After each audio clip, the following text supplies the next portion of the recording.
Good morning, everybody. Good to be in the house of the Lord one more time. I'm grateful for this great time of worship. Thank you, Ryan and the team. Fire.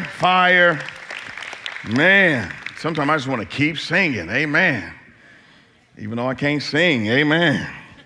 But yeah, I want to keep singing, man. But it's good to be in the house of the Lord. Those joining us online, thank you for tuning in. We've been in a series entitled Unstuck, and I'm telling you what, this has been a series that has really encouraged me, but not only encouraged me, but challenged me in a very tremendous way. I've heard multiple stories and just kind of updates from other people too, saying, Pastor, this has resonated in a different way, right? For whatever reason, I don't know. Maybe it's just you're stuck somewhere. So we've hit on unstucking your faith, prayer life, marriage, strongholds, and today is no different. Actually, I would even say that today is one of those that we will typically just sweep under the carpet. It's maybe one that has become such a part of us, attached to our soul, that we don't even know it's there. In other words, it's just there. It's kind of burrowed itself within us. Bitterness. You may say, well, I'm not bitter. I would probably argue and come back and clap back, amen, that I beg to differ. Because really, in just honesty, a lot of times, as we were studying this, the teaching team, we begin to just really process this thought. Many times people don't even know that they struggle with bitterness. They don't even know it's there. They have no idea. And so how do you get to that point of recognizing it, acknowledging it, but then also, man, just dealing with it in the gospel way? Now, we're not talking about some other stuff, but in the gospel way, okay? So this is not going to be like first hour was quiet as all get out in there, man, but it was good. I think the Lord really ministered, but wherever the Spirit may lead, may He lead, okay? Even putting this together, God had asked me some questions. Marcus, do you struggle with bitterness? Like as a pastor, being honest up here, bitterness. And I was thinking about bitterness. I was thinking about our cafe outside, amen. So that cafe had me on some old other bitterness, capital B bitterness, okay? So, but here's the deal. In May, small little thing like this, little piece of tube, was a part of an espresso machine that we didn't use anymore, and this actual unit just sat there for many years, and we didn't even use the thing. And so what happened, one particular day, one night, it decided to burst. And so water began to feed and just run and run and just run and run. And it ran overnight into the morning. And I mean, just think of this, water running. One thing you don't mess with is water and fire. You don't mess with those two. But this particular case, it just ran. And so it made its way into some places that we didn't even know that water can go. And water was there. And we had to figure out where it was at. And so we had companies come in. They had these special little tools to find moisture. And so they were finding stuff. And we were actually realizing this is actually going to be a bigger problem than we imagined. This small little thing had such a massive impact, so much so that it made its way into baseboards, and the baseboards began to just start getting disfigured. Not only that, it made itself way into the sheetrock and start going up the sheetrock and spreading this way in the sheetrock. It just started doing some different stuff. Almost it came into the worship center. Y'all don't even know that. It made its way in here. And so had it gone on for even a couple more days, thank God we caught it when we caught it. I mean, this would have been under construction. So I'm not bitter. So here's the deal. You ready for this? The black curtain of death just stayed there for far too long. Y'all know it and I know it. Come on, let's call it out. The same people coming up, Pastor, what's the deal? Where are we going with it? What's happening? I'm looking at you. What's happening? I don't know what's going on either. But I did know. But it was as if the Lord just gave me this, man. It's like bitterness is that small little thing. And if we don't deal with bitterness, bitterness will deal with us. So much so that what we will do in times is put up a black curtain of a facade. And we will begin to act like nothing is behind the curtain. But there's actuality, some real stuff going on back there that needs to be addressed. And Jeremiah is going to help us, the weeping prophet this morning. We get to look into his life and see what it looks like to handle bitterness. Now, I do understand that bitterness is a real dynamic. It's one that comes from a real place. But I know it's real, but it doesn't mean that you have to live there. Let me just rephrase that. What causes bitterness in times can be real dynamics. But staying there, again, that's a choice. So here's what bitterness is. So what is bitterness? Bitterness is this. It's typically from an unresolved situation or an unfavorable circumstance. Something happened at some point in time. It's stemmed to unforgiveness, anger, and resentment. It goes from, here it is, an experience that once happened externally that now has brought in, and now it's a belief. So it's not just an experience anymore that just happened to me, but it's now actually what I believe. In other words, it becomes your worldview. It becomes how you see things and see others. And the scary part is this, is that bitterness can be defined as this way: sharp like an arrow, stay with me, or pungent to the taste, disagreeable. This is one that scares me. You don't think of this when it comes to bitterness, but venomous. We're talking about, again, guys, this is not going to be a fun one to preach. This is one of those kale sermons. Amen. All right? I want fried chicken sermons. Amen. But here it is, Lamentations chapter 3. If you have your Bibles, turn there. We're going to journey. It's going to be fun. There's hope in the text. There's hope in the house today because Jesus is here. There's hope. Lamentations chapter 3, verses 19 to 25. I'm going to read those. That's our text for this morning, but I'm going to back up and give us some more insight in regards to how did Jeremiah get here? How did he get here to this place? So Lamentations chapter 3, verse 19 starts and it says, Remember my afflictions and my wanderings. Now, context, he's talking to the Lord. He's a weeping prophet. We'll go back and look at Jeremiah chapter 20 in just a bit. But he says, remember my afflictions and my wanderings. The wormwood and the gall. In other words, that's just a picture of me being covered completely with this situation. It's just so much. And he says, my soul, notice this, my soul continually remembers it. In other words, I keep rehearsing it. I keep rehearsing what happened to me or the situation.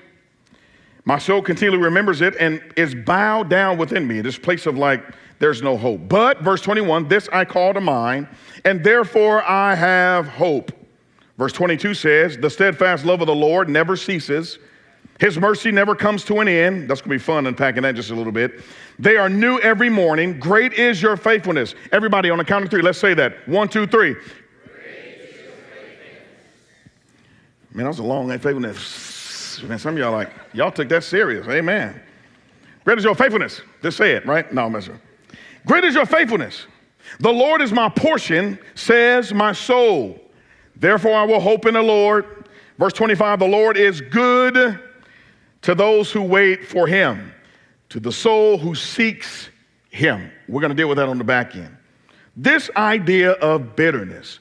Jeremiah is known as the weeping prophet. We know this. In his time, God had raised him up to be a prophet to God's people. And so it's just a real bad situation. He had got so bitter that in Jeremiah chapter 20, he begins to have a dialogue with God. And the dialogue is very honest. And I'm going to ask you this question. Have you ever had a real honest conversation with the Lord about where your soul is at? Now, I'm just keeping it honest here this morning. We can play church all day long, but this is a hospital, by the way. This is a hospital. It's not a museum. And so I'm asking a question this morning. Have you ever had a real honest conversation with the Lord where your soul is at? Here, we get to look into the conversation that Jeremiah had with Yahweh. Verse 7 in chapter 20, he says this, O Lord, this is in Jeremiah, O Lord, you have deceived me. You have deceived me. You have done it. And I was deceived. Now, by the way, whenever you're dealing with bitterness, there's always somebody to blame. Whenever you and I are dealing with bitterness, it doesn't matter where you're at, how many degrees you have, doesn't matter. Somebody's going to be the point of blaming. And we'll see this more as we just journey through the text. It's amazing. But he says this, oh Lord, you have deceived me. I've been deceived. I was deceived. You are stronger than I, and you have prevailed. In other words, it's like the picture of wrestling and I'm tapping out. You won. Then he says this, I have become a laughingstock all the day. Notice this. Now it's like, I'm living in this state of like, man, everybody sees me. Everyone mocks me, he says. For whenever I speak, I cry out, I shout. And he goes on saying violence and destruction, and he goes on talking. Then he switches to 14, which is interesting. He's so grieved, he's so bitter, the fact that God had called him to a hard ministry. He didn't have a companion beside him to actually do life with. He didn't have a Timothy. He didn't have somebody else to roll with, to hold his arms up in battle when he was discouraged. He didn't have anybody to really hold him in there. People were talking about him. I mean, this is the reality. Not only did he not have a contemporary or somebody to roll with, a homie, let's call him a homie to roll with during his ministry, he didn't even see one convert. All the time of serving and being just a voice and an oracle for God. Not one convert. I would say that's a good place to park a car for bitterness. So he says this in chapter 20 in Jeremiah and 14, and we'll get back to our text. He says, "Cursed be the day on which I was born." In other words, Lord, man, come on. I didn't sign up for this. And you allowed it to happen, as a matter of fact. And so in your allowance, in the doctrine, if you will, of your allowance, you allowed this to come through your hands, and I'm not pleased with it. So therefore, what I'm going to do, I'm going to blame you, or I'm going to blame somebody else. But Lord, ultimately, I need to come back to a place of healing. He realized it, and he says on the back end of that verse we just read, he said, look, every time I try to be quiet about not speaking God's word, it's like fire shut up in my bones. He realizes. So this whole idea, there's a deception when it comes to bitterness. That's the first thought. There's only two thoughts, deception. There's a deception when it comes to bitterness. In other words, it's this idea that it's okay to hold on to it. It's okay to hold on to it. I want to go back and just read a little bit about what this guy went through. Lamentations 3, verse 1, he says, "I am the man who has seen affliction." Has anybody been there? "Under the rod of his wrath. He has driven and brought me into darkness without any light." Notice, this is a very dismal situation. "Surely against me he turns his hand again and again the whole day long. He has made my flesh and my skin waste away. He has broken my bones." That's what it feels like. Notice this. He says, "He has besieged and enveloped me with bitterness and tribulation. He has made me dwell in darkness like the dead of long ago." Verse 7, "He has walled me about so that I cannot escape." Notice the language. I mean, I'm not getting out of this. It seems like a fixed situation, and I'm stuck with this bitterness. I'm stuck with this real dynamic that's alienating me. Have you ever been there? Maybe I'm just preaching to myself this morning. But I'm talking about real, just been in a place where this just really stinks. Here it is. He goes on and he says, "He has made me dwell in darkness. He has walled me in about so I can not escape. He has made my chains heavy. Though I call and cry for help, he shuts out my prayers. He has blocked my way, he says, blocked it with stones. He has made my paths," he says, "crooked. He is like a bear lying in wait for me, a lion in hiding. He turned aside my steps and tore me to pieces." This is crazy. Now, this is like just Jeremiah expressing his soul to the Lord. "He has made me desolate." Verse 12, "He bent his bow and set me as a target for his arrow. He drove it into my kidneys, the arrows of his quiver." And he picks up on the same language as in Jeremiah chapter 20. "I have become the laughingstock of all peoples, the object of their taunts all day long." You want to talk about let's keep heaping on more bitterness, or even the license to stay bitter, right? He says, "He has filled me with bitterness." Verse 15, "He has sated me with wormwood." He picks up on that in our text in verse 19. "He has made my teeth grind on gravel." That don't sound pleasant, does it? And made me cower in ashes. My soul is bereaved of peace. I have forgotten what happiness is." This is a very dismal place. Verse 18, he says, "So I say, my endurance has perished. I'm done. I'm done. So has my hope from the Lord." And let me just say this. Some of us in the room, you're here today. And I would say you're here, you know you're here. Then there's another crowd you're here, and you don't even know that you deal with bitterness. Like as I was studying this, again, this is one of those kale sermons. And as you begin to unpack this as a preaching team and teaching team, we begin to notice this stuff. And I begin to ask the question, do I struggle with bitterness? Like, is there real bitterness in my heart too? Because some of the symptoms, I'm going, well, actually, you know what? There may be a little bit in here. And let me just say this, to be honest. We all have a little Jeremiah in us. There's not one person above Jeremiah. Let me just say this. That's why we don't look at Bible individuals and use the word character. Why is that here? Well, because when we look at the Bible and we say they're just characters, we can disassociate ourselves from them, thinking that we're over them or even better than them. But actuality, in this text, he is a representation of you and I. Like we are like Jeremiah, and a lot of times we want answers. We want answers. You're not answering my prayers. Lord, you're not moving the way you ought to be moving. You're not punishing the people that ought to be punished. I mean, you're not doing what you ought to be doing. Aren't you God? I mean, this shouldn't be happening to me. I didn't sign up for this. And so, in essence, what do you do in those moments? What do you do when you find yourself enclosed or enveloped with these emotions? And I'm going to deal with emotions in just a little bit. Well, again, it's based on some event or situation that has happened in your life. So instead of releasing it, we begin to treasure it. Instead of releasing it up top, we begin to treasure whatever it may be. So then what happens, we choose to not move forward, but I got power. So then if we don't let it go, there's this, I got this leverage on the individual, I got power, I got justice. And again, as I prefaced earlier, many of us, we don't even know we're dealing. We wouldn't even know that these are symptoms of bitterness or even deception of bitterness. It's amazing because another one is this, is that you think that you're the only one being affected by the bitterness. My mom, man, she used to tell me some stuff and be like, man, where is that? Is that in the Bible? Because that be sounding good, right? Is that in the Bible? So anyway, but she'd say, boy, I was junior high school, not now. We need to take a shower, okay? And so anywho, junior high school, we used to do this cool thing. We go in the bathroom. It's not really cool. I thought it was cool. Go in the bathroom, we'll just run the water, red. Crank that bad boy on, had the water running for a little bit. Boom, boom, bang, bang. Being in there singing like you in the shower.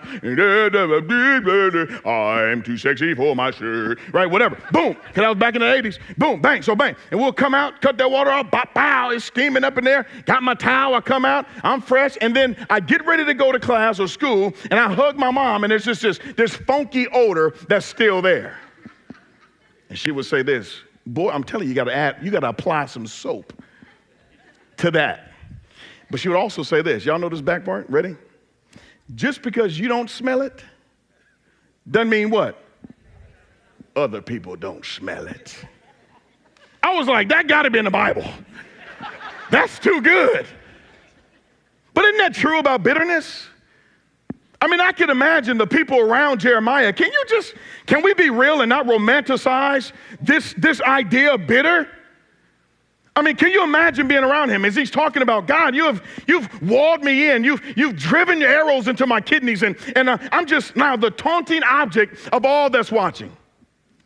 I mean, this is a real reality. And so for you and I today, what God wants us to do is, if you want to be unstuck, because many of us will say, well, I'm doing good. And it's like the bungee cord connected to something over here that's not moving. It's looped to your belt, if you will, and you're walking. You say, I'm doing good. I'm making progress. I'm going to church. I'm in Bible studies. I'm giving. I'm tithing. I'm doing all this stuff. But still, there's this unsettled peace within that you know, and I'm going to talk about symptoms in just a little bit, that I haven't dealt with this thing. And it's within me. It's like within me and you. It's within us. It's not external. And so as we journey, we kind of doing our thing, and then that thing erupts, and then there's tension, whether in relationships, whether in just in life in general. And so this really, Jeremiah, God gives us a real privilege to be able to look at his life, but then also from a gospel standpoint, post-Calvary, look at this text as a mirror and not a window. Again, we would love to look at this as just a window. I see bitterness and so. You may say, Pastor, you're bitter. No, I'm just passionate. Amen. But I mean, think of this, though. Like, it's easy to look at somebody else and go, I think they may be struggling with some stuff. But what about looking at this as a mirror? A mirror. So, verse 21 is interesting. He says, but remember my afflictions and my wanderings, back to chapter 3 in our text for today, the wormwood and the gall. My soul continually, think of this, continually remembers it. Just the fact that, God, I'm in the place that I'm in. and is bowed down within me. He says his soul is bowed down and his soul remembers. His soul is at the place of, man, I'm ready to tap out, I'm done. Have you ever been there? Bitterness ultimately will take you to a place of ready to just call it quits.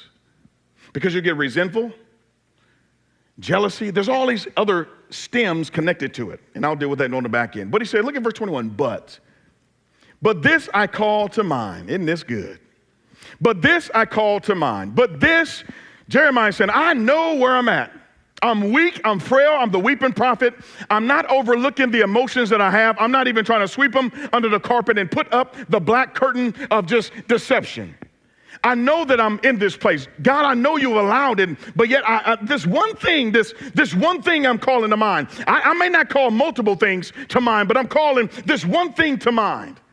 And I'm going to encourage you this morning, if there's anything you're dealing with, make sure you call this to mind. As a church going forward, and from this day on, we will always point you to Jesus. We're always going to stand on Bible. We're always going to stand on the truth. We're always going to stand on sound theology. Why? Because it's not built on any other person.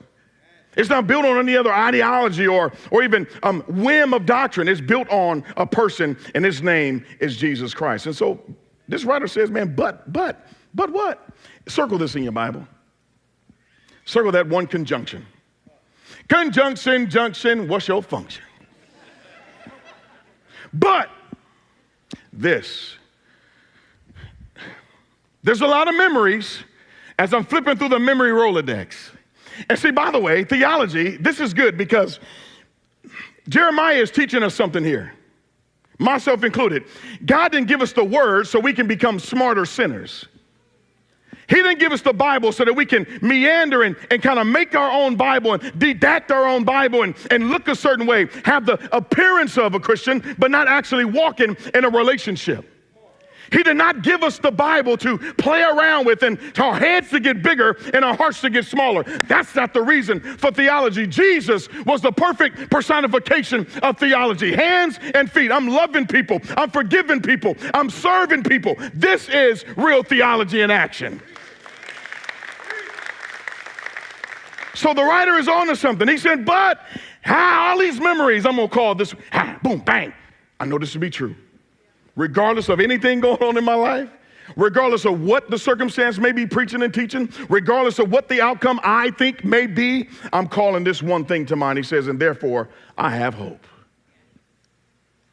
I have hope. I'm going to be honest with y'all. I mean, just being in a season where how are you going to get me out of this? Or is there any hope beyond this? Now, our family, we've been through a lot of different things over the years, and there's been some times we said, man, you know what? My wife looking at me saying, I don't know if I can keep doing this. Being treated the way we've been treated. I mean, just think of this. It's a real reality. Me too, going, I'm with you on that. But typically, in that relationship, my marriage, when she's weak, I'm strong. And then when I'm weak, look, I'm ready to throw in a towel. She's strong. This is real realities. Again, guys, I want to be honest here. There's just times when things are just not right. But in those moments, what's going to happen here, the writer Jeremiah is giving us on-ramps to look for. You can choose the on-ramp of repeating and rehearsing the issue, the circumstance, or the person, or the offense. You can keep rehearsing it. I'm going to deal with feelings in just a little bit, having boundaries and things of that nature. Or you can take the off-ramp, if you will, of mercy, grace, and all these other things. He says, but this I call to mind. Here's what I want to say. Let theology lead. Here's what he's teaching us. Let theology lead, and your feelings will follow. Like real theology, not self-help. We're not talking about secular counseling. We're not talking about Oprah theology or Dr. Phil. We're not talking about that stuff. New ideology, we're not talking about that stuff. Some of y'all watch that stuff on the regular. You need to stop. Like real talk. What does the Bible say? What does Scripture say? Some of y'all go to soap operas, All My Children. Some of y'all, I know. And this number of people, somebody watching that junk. Get in the Bible. Let theology lead, and your feelings will follow. Notice what he says. He says, remembering the goodness of God. This is what I'm doing. He says, but this I call, boom, bang, but this, boom, bang. I have a lot of things I'm rolling through. I'm ready to throw it. Man, cursed the day I was born, man. Lord, this really stinks. But you know what? I can lean on this. I can lean on this, that God's faithfulness always prevails. It's like the on-ramps. Again, what are you going to take today? What are you going to take? You're going to take the on-ramp of I want control. Let's just be honest here.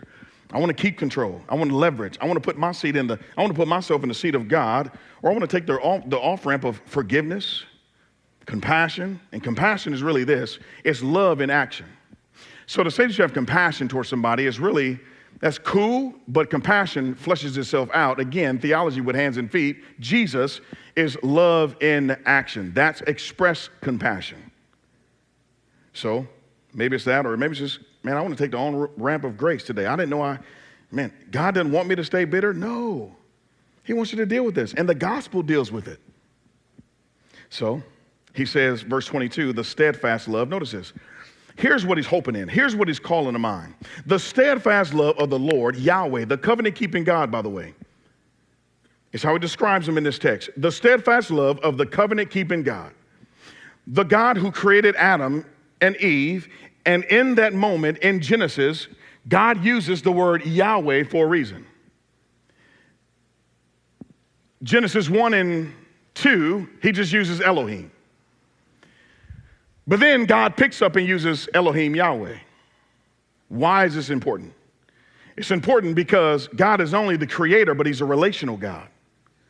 But notice in Genesis 3, if you go back on your own time and study, the enemy, Satan, what he does, he drops Yahweh and just keeps God.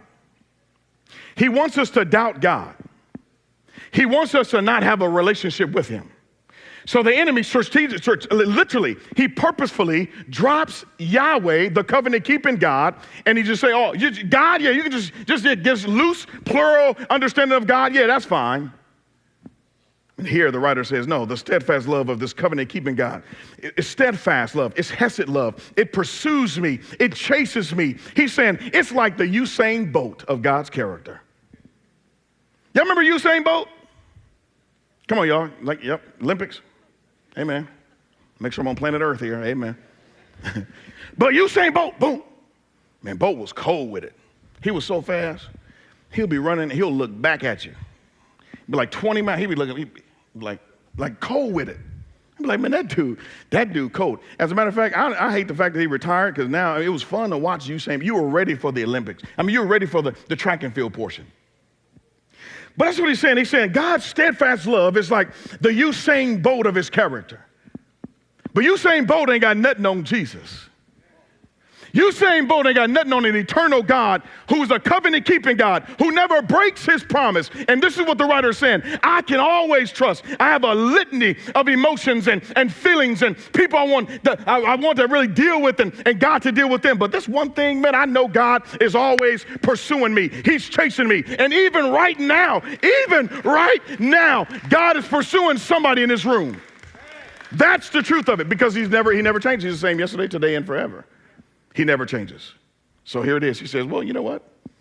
He's good, man. His steadfast love, it never ceases. That means today, right now. It's new every morning. You can start afresh today. Put down the bitterness. One writer said this, dealing with bitterness is like playing on the monkey bars. You got to let go in order to go forwards. You got to let go. You got to take some steps. He says in verse 24, the Lord is my portion, says my soul. He's my portion. That's all I need. That's all you need. And so what is he doing? He's telling us this, that you can really do this as a believer. With the Spirit of God living inside of you, it's possible. Here's what D.L. Moody said about this. He said, those who say they forgive but really can't simply bury the hatchet but leave the handle out of the soil for immediate use. Well, I forgive you. Do something again. Like real talk. Come on, y'all. Can we keep it real? Y'all like, man, Pastor Martin be tripping. No, I'm keeping it real. I just know my own tendencies. Do it again. But that's what we do. So how do we do this? I mean, think of this. How do I move forward? He was blaming God all this time. And who are you blaming this morning? Who are you pointing out this morning? Because the Spirit has put somebody on your heart and mind. How do we do this? How do we do this? How do we just move forward from such a grievous, wounded moment and actually biblically forgive, releasing the person and not allowing them to live rent-free in your mind? Here's the definition that we came across. Paul Tripp, he just articulates everything well, so we just said, let's just stick with that. Let's not try to come up with anything else. He said, harboring bitterness against people is actually confessing their sin to myself. Over and over again. Remember, he says, I remember this in my soul. I continually remember. Who are you always? Who is this person? He goes on to say this, anger is akin to confessing their sin to God. Dissatisfied that he, God, hasn't done nothing or done the right thing and so what do? We place ourselves in a position as judge. And so it's amazing because you think about this, he says, man, the steadfast love of the Lord, it never ceases. His mercies never come to an end. I don't understand this completely. There's days when I throw myself in this. There's some days I'm like, this can't be. Come on, man, really? Do you know, so in other words, this means that God is not, you can keep coming to him, he doesn't get tired of you. I think religion tells you and I sometimes, look, God ain't, don't keep going to him. With the same thing, come on, just you better, he good. That's religion. Man, I'm gonna tell you something, the gospel, God was the first missionary that came to you and I. He died a criminal's death. And the Bible says in Hebrews that he died for sins once and for all, past, present, and future. I'm not excusing sin, Romans 6. We're not saying that. But I am saying this. If we 1 John 1:9 and confess our sins, he is faithful and just to forgive us of our sins. And we can come to him and cling to him and find restoration. That's the gospel. So this forgiveness piece. Now, let me just say this. Forgive them. I was having lunch with Jared Stevens. He's the senior pastor at Champion Forest. Had lunch with him this past Thursday. And we're talking about this dynamic here, forgiveness. And he brought up an interesting book that we both knew about, but I don't remember this quote in the book. He said, you know what, Rev? He said, unforgiveness, a person that chooses to always not forgive or choose to unforgive, all they're doing is asking God to take his hand of favor off of their lives. I said, whoa. Think of it this way. Isn't the Bible all about forgiveness? Isn't it about redemption? I mean, so in other words, think about it in a bitter sense. Think about it in the context of bitterness. We think, humans, the deception of sin, I can hold on to it and still be good with God. I can hold on to it and still kind of just meander and do my thing. God is saying, I'm not checking off on that. I'm not okay with that. Don't let the enemy lie to you this morning. Don't do it. Here's what Louis Giglio said. He said, the enemy, if we're not careful, the enemy had taken a seat at my table. In his book, Don't Allow the Enemy a Seat at Your Table, he says, the enemy had taken a seat at my table, and I was allowing myself to listen to a killer. Church, let me say this. Bitterness will take you out. This is not a matter of just give it time. Oh, give it time. It'll go away. No. It'll fester. It'll grow. So the writer is saying, let theology lead. Let theology lead. Notice what he says, and we're closing on this. He says, and they are new. What is new? His mercies. They're new every day. They're new every day. Great is your faithfulness. Great, maybe that's the soul text that you need to put in your own soul. Lord, you know what? Great is your faithfulness every single day. Great is your faithfulness. Great is your faithfulness. You're greater than me. You're not just a more holier version than me. You're in a whole nother category. Like I can exhaust you. So great, this word great, it means great. The fullness of who you are intrinsically. This is who you are. And that, I want to hold on to that and not my own puny humanity. I'm just my little human little understanding of what greatness or even faithfulness looks like. Because we know faithfulness to be something that's kind of rocky and shaky. Because relationships, we've been let down. So we have a tainted view of faithfulness. Am I right in the room? So what happens in bitterness, just keep it real with me. If you're dealing with bitterness and you want to blame God, don't put God on trial. Don't put the Lord on trial. He doesn't need to be on trial. He's done a good job of being God for a long time. Don't put him on trial. What we ought to do is say, Lord, you know what? I want to approach this from a gospel standpoint. Help me see what I need to see. Let me remove the curtain of just, question mark-ishness, if you will, sweeping stuff under the carpet. I want to expose this. I need to get this out of my soul. It's in the soul, by the way. And so he says, the Lord is my portion, says my soul. Get out of here. Get out. Where the keyboard at? We need that. Now it's the Hammond. Get out. Get out. Get out of here. Because if the Lord is my portion, bitterness, you don't have a place. If the Lord is my portion, you know what? A rage, you have no place. If bitterness is, if the Lord is my portion, that means unforgiveness, you don't have a place. If the Lord is my portion, that means, you know what, I'm going to start expressing a little bit of love, some compassion, some love in action. I'm going to actually show some mercy and grace towards other people. Here are some signs that you may be struggling with bitterness, or bitterness may be present in your life. 3 minutes. Anger. Anybody angry in the room? These are basic signs. Basic, just say dashboard indicators that maybe there's some bitterness inside. The inability to let go of an offense that makes us bitter. Here's the next part, but impatient with others. I'm just preaching to myself. What about unforgiveness? I got to hold on to this. I'm holding on to whatever it is because I feel if, God, you're not moving on my timetable. So therefore, I'm going to hold on to it. And I feel as if I have some sense of leverage. That's a deception and a lie from the enemy, by the way. Because really the only person in jail in that moment is you. What about hopelessness? You say, how does that link to bitterness? Check this out. As bitterness settles into your life, hope for a better future will diminish. And this has a way of eroding the most optimistic person, doesn't matter, man, woman, boy, girl. It invites toxic emotions like jealousy, hatred, disobedience, contempt, and even rage. That's what I'm saying. If you don't deal with bitterness, it will deal with you. What about gossip? Lord, help us.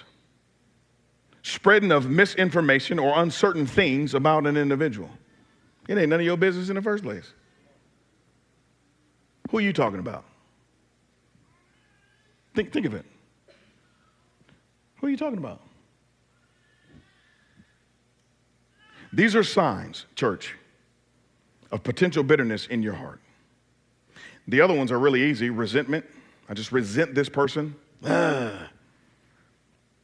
Cynical, often, or just having a negative outlook. These are just symptoms. These are some things that maybe, you know what, I've identified with one of those 5. If you identify with all 5, go see David Carroll now. Amen. But these are some symptoms. So how do we deal with this from a gospel standpoint? Because the writer says, the Lord is my portion, my soul, says my soul, right? Again, in this day, God will send the Spirit on the prophets and those who are doing a special work, whether with the tabernacle or other places.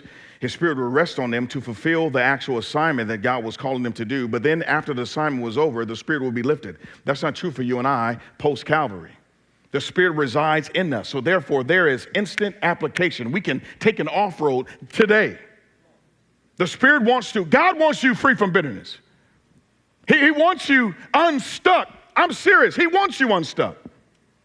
So how do we deal from a gospel standpoint? This is good news. 1, give God your hurt or your hurts and your heart. Give it to him today. Say, you know what? I'm releasing it. Bang. I'm done. I'm taking a step of faith. I don't know what it looks like. I'm giving it to you. That's 1. 2, ask God to help you. That's what he said. I'm calling to mind. Verse 21, but this I call to mind. I can stay here all day long, Jeremiah is saying. I can literally rehearse this and just remember this and just stay in this ugly little situation. But But I'm gonna shift gears, and this conjunction is greater than what was ahead. It's actually bringing me to a place of healing and hope. Lord, you know what? I need your help today. Can somebody attest to that today with me? Lord, I need your help. Get this stuff out of me. She said, Pastor, where you? I know y'all nosy. Y'all want to know what I'm dealing with. It's when I'm driving. When I'm driving, man, bitterness be like creeping up. I think I own the road. But see, here's the deal. Why is that there? I'm not proud of it. I share that because there's something in my heart that God is still working in and out. So, Lord, I need your help. Here's another one. Write down what you've been forgiven for. This is a good exercise. Why? Because it helps you begin to go, man, and be honest. Just as honest as Jeremiah was before the Lord. He exposes his soul. He removes the curtain. And so just write that list down. Write it down. And I will be honest, my list is long, and I know yours is long or even not longer. Here's the next one. Pray for whoever hurt you. And by the way, forgiveness takes one. Reconciliation takes two. You forgive, you do your part. Let God work on that other person. If they don't come back to you, and I failed to mention this, if they don't come back to you and ask for forgiveness, look, you've done your part. They're going to have to deal with God on that. Forgiveness takes one. Hear me say this. Reconciliation takes two.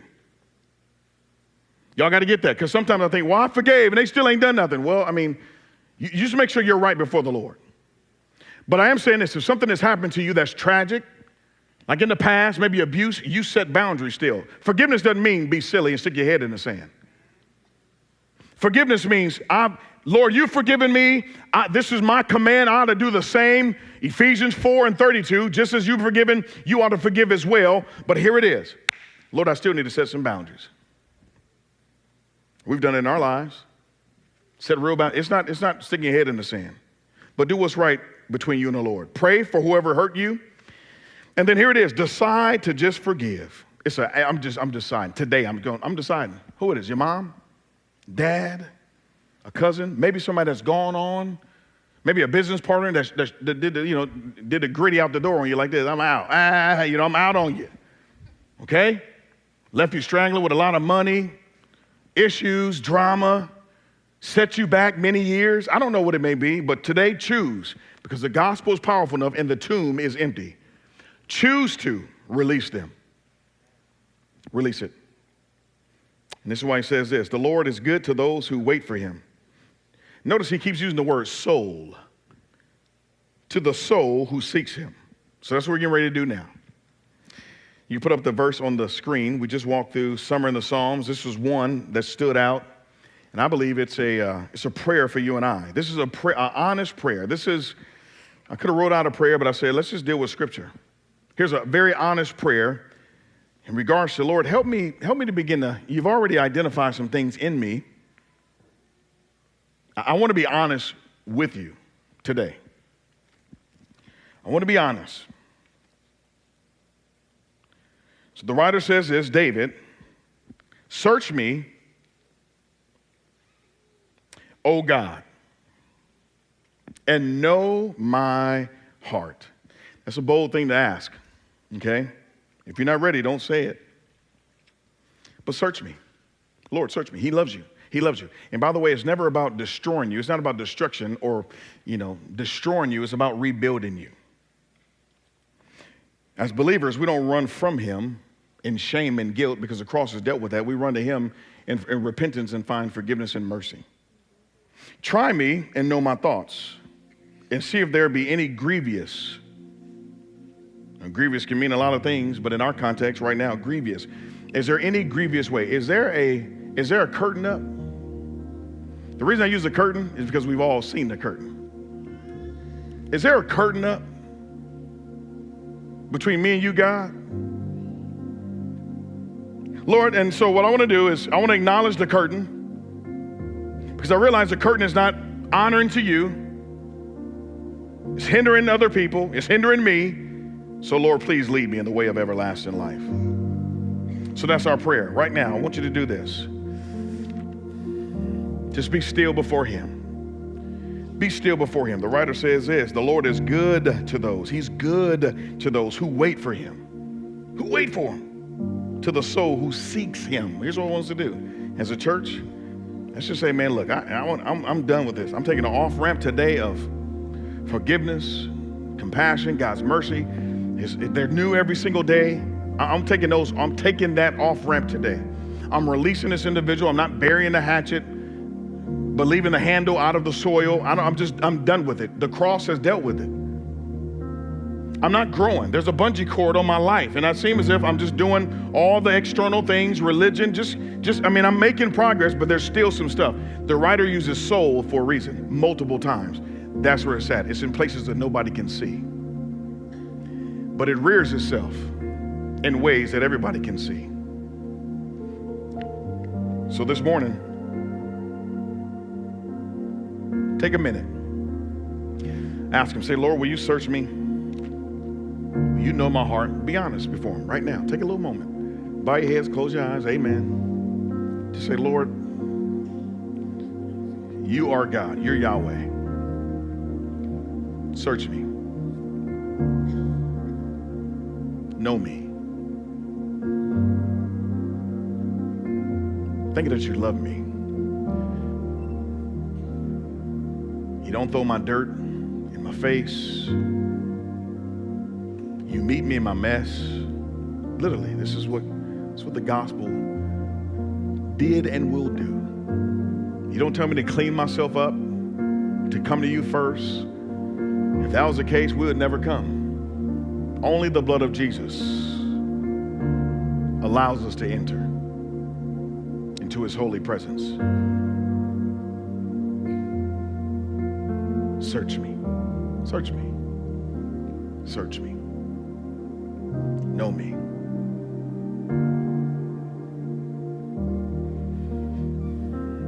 If you don't know Jesus this morning, the invitation stands. His mercies are new even now.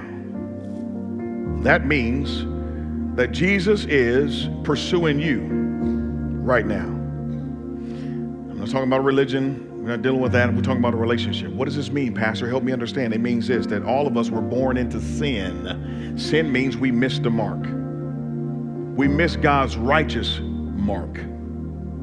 Every single person. So it's not a matter of how many Bible studies or just none of that stuff, nothing external. That's called works.